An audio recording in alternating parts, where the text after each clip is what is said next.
prazer ter você aqui no Estúdio Comunicafé. Seja muito bem-vindo ao segundo episódio da série Descomplicando a Contabilidade. Planejamento tributário pode parecer complicado, não é mesmo? Mas e se fosse o segredo para crescer o seu negócio e te trazer liberdade? Eu já estou aqui ao lado da contadora das empresárias Milene Santos e hoje nós vamos falar sobre como planejar seus impostos e suas finanças de forma estratégica. Vamos te mostrar como simplificar e potencializar os seus resultados. Então, já pegue o seu café e vem com a gente!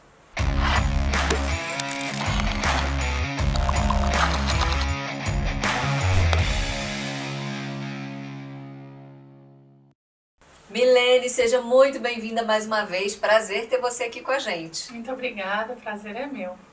Milene, qual que é a diferença entre planejamento financeiro e tributário? Por que eles precisam sempre andar juntos? Planejamento tributário envolve a parte fiscal da sua empresa, a parte dos impostos e contribuições que envolvem o seu negócio. Começa pelos impostos sobre o faturamento, impostos sobre o lucro, dependendo do seu regime tributário, impostos sobre a folha de pagamento. Agora, o planejamento financeiro envolve os seus recebimentos e seus pagamentos. Então são coisas distintas. São coisas distintas. O que você fatura e o que você paga. E dentro do que você paga estão os tributos e impostos. São coisas distintas, mas que caminham juntas, de fato, precisam andar juntas, né? Tudo tem a ver com a sua atividade empresarial. Sim. E Milene, quais são aí os maiores erros que os empresários cometem ao ignorar o planejamento tributário? O planejamento tributário ele é importantíssimo porque o regime tributário definido ele vale para o ano inteiro. Então, se você erra no início do ano ou no início da sua atividade, quando você abre a empresa, você tem aí que amargar essa escolha errada durante um ano inteiro. Então, em janeiro, definir o regime tributário, ele vale até dezembro. Então, por isso, isso tem que ser muito bem avaliado, muito bem analisado e muito bem pensado, junto com a sua contabilidade. E vai depender de uma série de fatores, do quanto você pretende faturar, quanto você tem de estratégia de faturamento para aquele ano, atividade que você desenvolve e uma série de fatores que podem surgir aí no meio do caminho. Sim, então é preciso saber isso antes de começar o negócio para de fato ter um regime tributário assertivo, né? Já que não vai ser possível mudar no meio do caminho. É claro que a gente não pode prever tudo. Sim. Mas você precisa definir algumas metas e algumas métricas dentro do seu negócio. Quanto é que você pretende crescer? Isso é um ponto, porque dependendo de quanto você vai crescer, por exemplo, você pode extrapolar um limite de regime tributário que vai te desfavorecer aí no meio do caminho. É verdade. E como escolher o melhor regime tributário para sua empresa sem complicações? Depende da sua atividade, mas para começar uma empresa, às vezes a definição de um CNAE, que é o Código de Atividade Empresarial, entre um CNAE e outro, que às vezes são muito parecidos, atividades muito próximas, muito correlatas, isso já faz diferença dentro do regime tributário.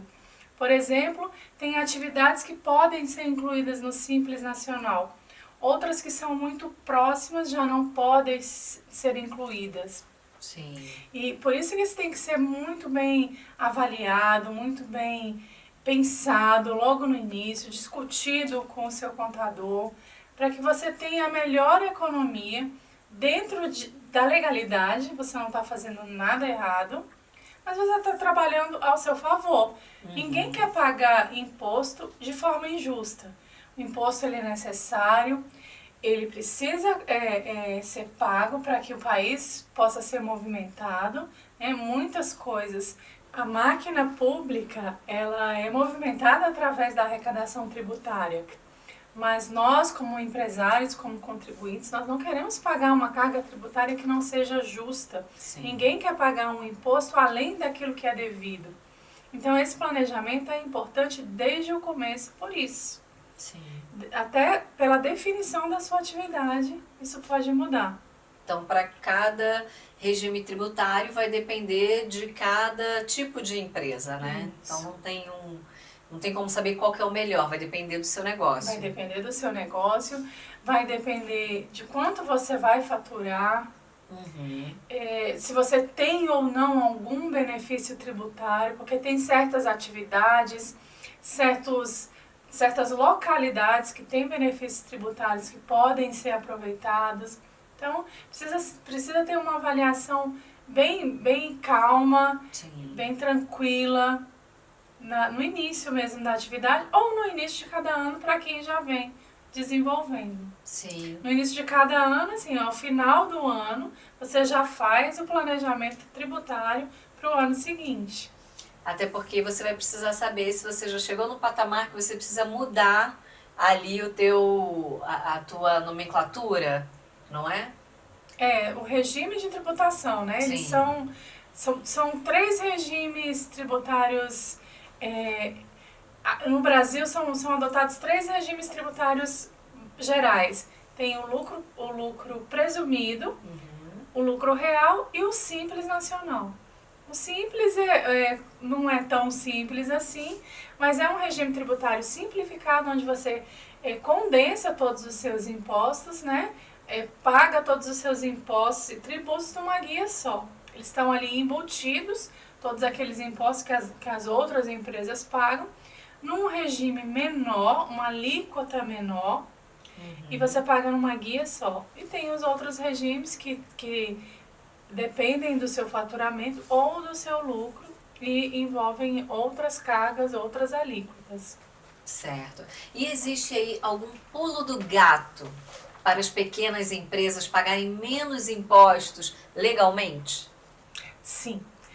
Hoje tem o regime do Simples, né, que ele é um regime mais econômico para as pequenas, porém, algumas atividades, dependendo das atividades, por exemplo, atividades de saúde, atividades de profissionais liberais, algumas vezes o regime do Simples não é o mais adequado. Por isso precisa avaliação. Sim. E ninguém melhor do que um contador, uma contadora, para fazer essa avaliação assertiva, né? Exatamente. Embora o Simples Nacional seja um regime econômico, um regime mais simplificado, nem sempre ele vai ser indicado para todas as pessoas, só com base no faturamento. Precisa analisar de uma maneira mais global para entender qual é o regime melhor aplicado para você. Sim, para a sua com atividade, certeza. para o seu faturamento, para a sua realidade. E como que o planejamento tributário ele pode impactar diretamente o fluxo de caixa? Pode impactar no sentido de você não ter surpresas. Quando você já tem um planejamento tributário para aquele ano, quando você já tem metas de faturamento previamente estabelecidas, você já tem uma ideia de quanto você vai pagar de imposto e o quanto aquele imposto vai evoluir ao longo do ano, ao longo do seu aumento de faturamento. Obviamente, se você tiver aí um faturamento maior ou menor, o seu imposto vai variar também de acordo, né, com essas vendas, esse faturamento ou esse lucro, dependendo do regime. E daí você já pode fazer o seu planejamento financeiro. Você já sabe mais ou menos quanto você vai gastar com impostos. E aí, se isso varia, se você cresce, você precisa contratar mais empregados, você precisa ter outros gastos, você já vai colocando aí meio que dentro, né, do seu planejamento. Se você contrata mais um empregado, você sabe que sua carga tributária da folha vai aumentar. Mas, ao mesmo tempo, você sabe que você precisou aumentar o seu quadro de pessoal porque você está faturando mais. Sim. Então, é bem legal, é bem interessante esse jogo aí que o empresário quando ele conhece bem o negócio, é muito mais fácil, é muito mais fácil. E eu digo que o tributo, ele não é só para o contador. O empresário, ele precisa conhecer qual é o regime tributário da sua empresa, qual é o benefício fiscal que a empresa dele tem. Porque muita gente acha que joga isso para a mão do contador e depois a responsabilidade não é só dele, a responsabilidade é de ambos, né? Eu preciso conhecer o meu negócio, eu preciso conhecer a minha carga tributária, eu preciso conhecer as nuances que existem, né, da minha empresa, da minha atividade, para eu poder ter uma avaliação, né, boa, bacana. Porque o empresário, ele não pode brincar de ser empresário, ele tem que levar a coisa a sério. E para ajudar esse empresário, essa empresária a entender melhor sobre esse assunto que parece difícil, parece meio burocrático, meio complicado, né? Então a gente está aqui descomplicando, que é justamente para facilitar a vida do empreendedor, do empresário, para que ele possa conhecer melhor o seu negócio, o seu financeiro, os tributos, né? Tudo certinho. E você não tem que ter em mente que pagar tributo é uma coisa boa. Porque quando você paga mais impostos, significa que sua empresa está crescendo, né? Tá alçando aí novos degraus, né? Quando você expande, obviamente é natural que você vá pagar mais impostos. Com certeza. Quando você migra de um regime tributário, como a gente tem empresas que estavam no Simples Nacional, precisaram desenquadrar por excesso de faturamento, isso é muito bom. E é muito bom para o contador, para o profissional, ver essa evolução das empresas. Para a gente é muito gratificante ver uma empresa que começou ali pequenininha e foi crescendo e foi aumentando, chegando ao ponto de ter que desenquadrar, de ter que mudar de regime, porque o faturamento extrapolou. Isso é muito legal. Com certeza. E é justo, né? Quem muito ganha vai pagar mais impostos, né? É justo, com certeza. E Milene, quais estratégias simples podem aí ajudar uma empresária a se preparar para crises financeiras? Olha, reserva. Se você puder ter uma reserva financeira que consiga te suprir, suportar ali os seus gastos mínimos, os seus gastos básicos, pelo menos por 6 meses seria o ideal. Isso é uma estratégia que as pessoas colocam também para as pessoas físicas, né? Dependendo da sua atividade empresarial, tem muitas atividades aí que são sazonais, né? Que tem um boom de faturamento em determinadas épocas, em determinadas estações, mas que são bastante frias em outras. Então precisa ter reserva.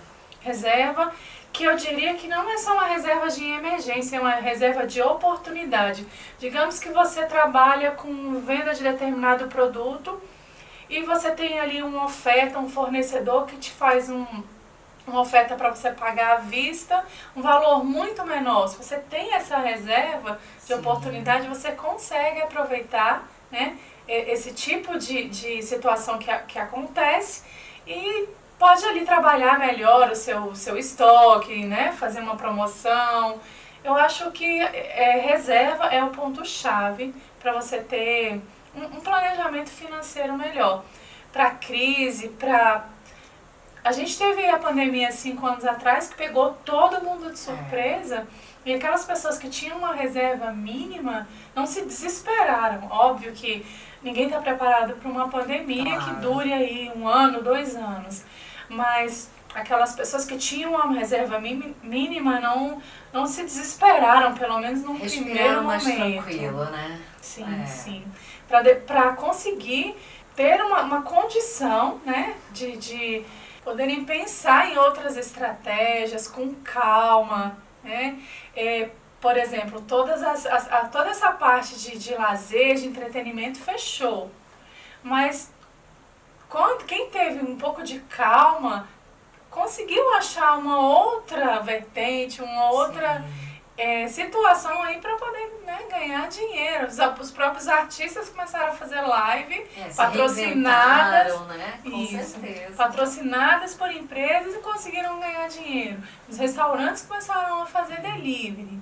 Mas quem não tinha nenhum centavo, quem ganhava hoje para pagar o de amanhã, ficou bem mais complicado. É verdade. É curioso a gente falar sobre isso, porque o brasileiro, ele tem realmente a facilidade, a criatividade para estar ali sempre se reinventando. E isso é muito bom, é muito positivo. Na pandemia a gente viu que quem se reinventou conseguiu alavancar os seus negócios, conseguiu mudar aquele cenário, né? Do que aquela pessoa que não teve a mesma oportunidade, não teve a mesma criatividade, as mesmas ideias, ou talvez não teve a mesma reserva financeira. Só que isso é muito cultural do brasileiro. A nossa pessoa física, a gente não tem o hábito de juntar dinheiro, né? De guardar, de ter ali aquela reserva. Mas quando a gente está falando, o que já é errado de certa forma, né? Mas quando a gente está falando de empresa, de um negócio, é primordial você ter uma reserva sempre, né? Porque ainda mais o mercado hoje em dia que oscila muito. Sim. Acontece, Camila, do empresário ter que manter um empregado ruim que ele não quer mais, mas é porque não tem o dinheiro para pagar a rescisão, entende? Verdade. Isso acontece bastante. Então, eu sei que a realidade não é tão bonita quanto essa que a gente tenta, né, aconselhar e tenta colocar, mas na medida do possível, as pessoas físicas, nós, que estamos por trás dos nossos negócios, a gente tem que também, talvez, viver num patamar mais abaixo do que aquele, né, que a gente poderia, e reinvestir dentro do nosso negócio. Sobrou ali um valor X, não distribui tudo. Deixa ali um pedacinho para a empresa. Eu costumo dizer que a gente tem que separar em 3 partes, né, para o negócio ser ideal.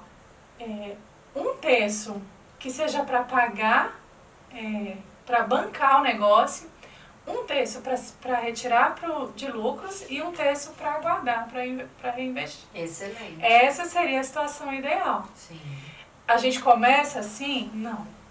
Mas a gente tem que se programar para que em algum momento, no amanhã, se a gente quer crescer, precisa ser assim. Sim. E falando aí desses tributos, planejar os tributos, como na verdade planejar esses tributos e abrir espaço para investimentos nos negócios. Quando você tem uma reserva, você consegue se planejar para investir também lá na frente, né? Por exemplo, há situações de oportunidades de negócios que surgem no meio do caminho e para você expandir teu negócio, né, ampliar, vamos dizer assim, a sua loja, o seu segmento, é importante então você também ter essa reserva para poder investir. Então não é só guardar, mas é guardar pensando lá na frente, poder investir de alguma forma, né? Então não é só para situações de emergência. Não é reserva de emergência, é a reserva da oportunidade. Sim. Se acontecer uma emergência, o que a gente espera que não aconteça, a gente está preparado. Mas eu acho até que a gente tem que chamar de reserva de oportunidade, né? Porque quem estuda, enfim, física quântica e toda essa questão psicológica e emocional diz que a gente não deve falar de emergência, de surpresa, de acaso, tem que mentalizar o lado bom. Então, cria sua reserva de oportunidade, né? É verdade, para isso você ou reserva de expansão, chama do que você quiser, mas tem ali um pedacinho para te atender em qualquer situação que seja. E Milene, existe algum benefício tributário que seja exclusivo para as mulheres empreendedoras? Existem alguns benefícios, sim. Por exemplo, mulheres renderem em determinadas partes do Nordeste, ou empresas que contratam mães, têm alguns descontos, alguns benefícios tributários. Mas eu acho que, de maneira geral, a gente tem que falar de benefício em atividades, mais do que para mulheres.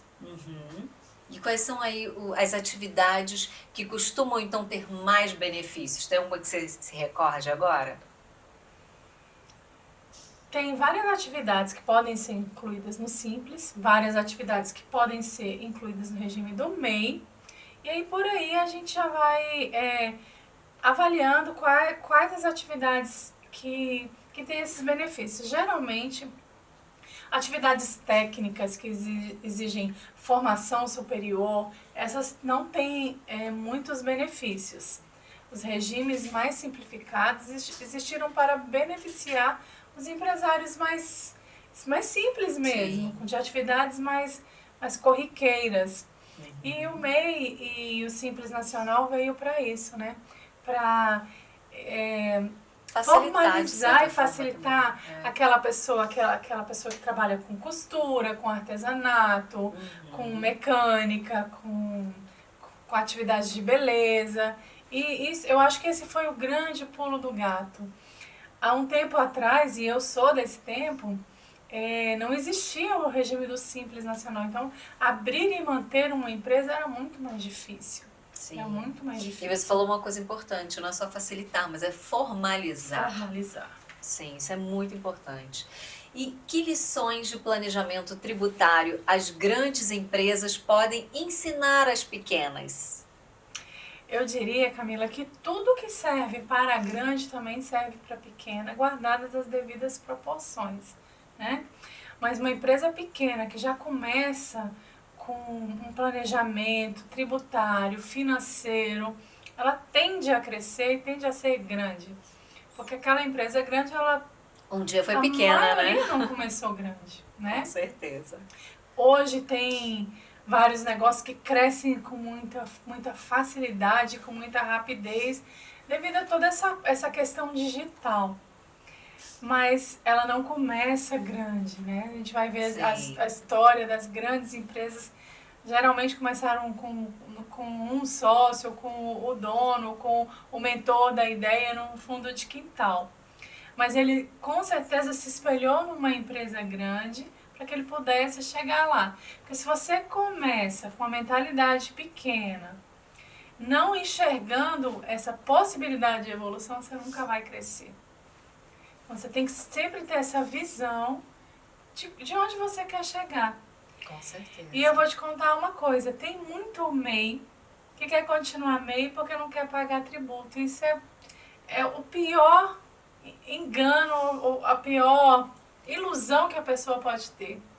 Sim. Porque se você é limitado ao tributo, você também é limitado ao faturamento. É verdade. E a gente tem que querer crescer, tem que pensar grande. Isso é falta de visão, né? Falta de visão. Total. Falta de visão.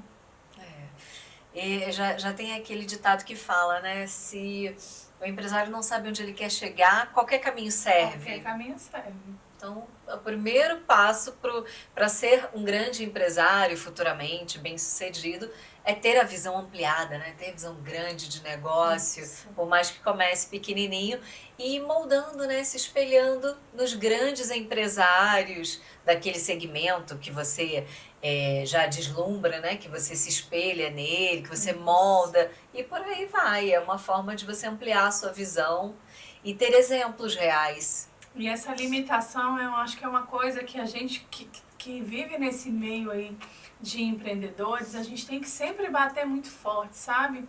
Não diminua a sua capacidade, não se limite a um ganho que... A gente vive em Brasília e o limite do MEI é R$ 6.750 mensais, hoje, né? 2025.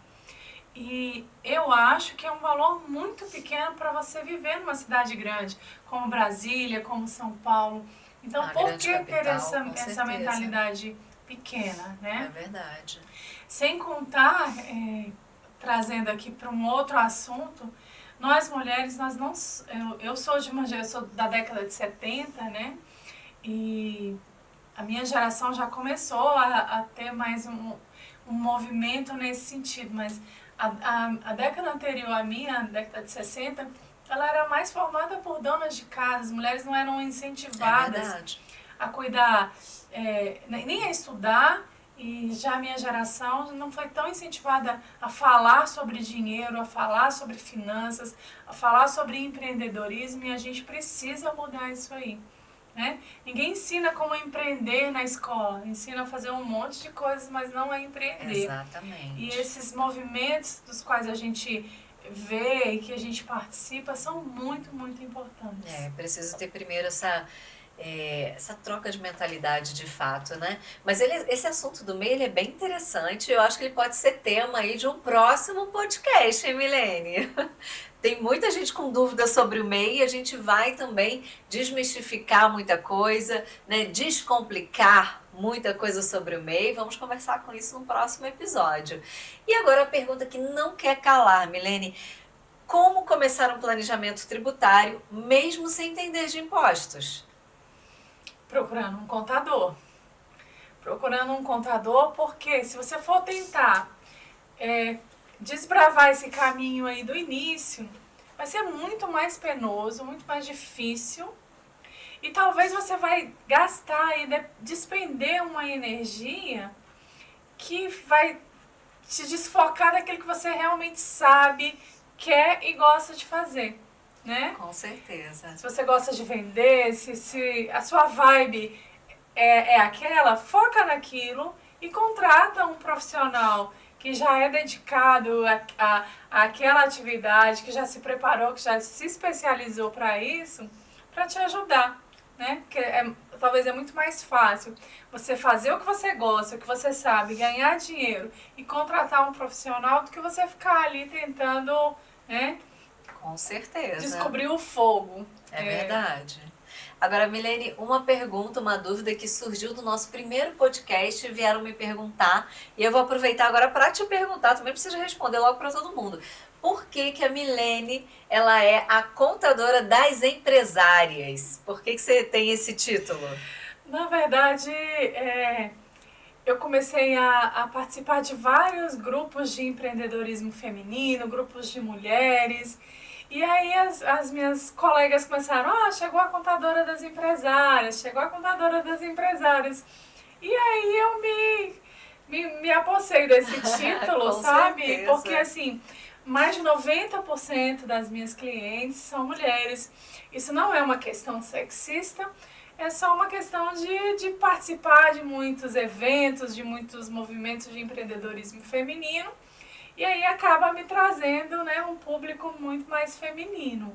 Mas, obviamente, eu atendo homens também, não é nenhuma questão sexista, nem feminismo, nada Mas disso. a gente gosta, nós mulheres gostamos, nossa contadora mulher. Sim. Eu acho que essa questão aproxima muito. Sim. É muito mais fácil. É aquilo que eu falei há pouco. A gente não foi educada, pelo menos não a minha geração, talvez a sua, assim, a falar de negócios, a falar de dinheiro. E quando você leva esse tema para um homem, eu acho que ainda é um pouco mais complicado. É verdade. É um pouco mais constrangedor uma mulher falar, olha, eu não entendi essa questão desse tributo aí, eu não entendi nada. Uhum. E quando ela fala com uma outra mulher, parece que já tem uma empatia, uma proximidade, né? É verdade, tem uma conexão maior mesmo. Com certeza. E eu gosto muito de trabalhar com mulheres. Eu gosto de trabalhar com empresárias e eu sinto que essa é a minha missão. Muito bom, Milene. Nossa, adorei nosso bate-papo. No próximo episódio, nós vamos falar mais, descomplicar ainda mais as finanças, a contabilidade. Eu quero te agradecer mais uma vez por você estar aqui com a gente. Imagina, hoje. Eu que agradeço. Muito obrigada, Milene. Eu conto com você para o próximo episódio. Estamos aí. E conto com você também, viu? Continue ligadinho no Estúdio Comunicafé para você descomplicar as finanças e a contabilidade junto com a gente. Até o próximo!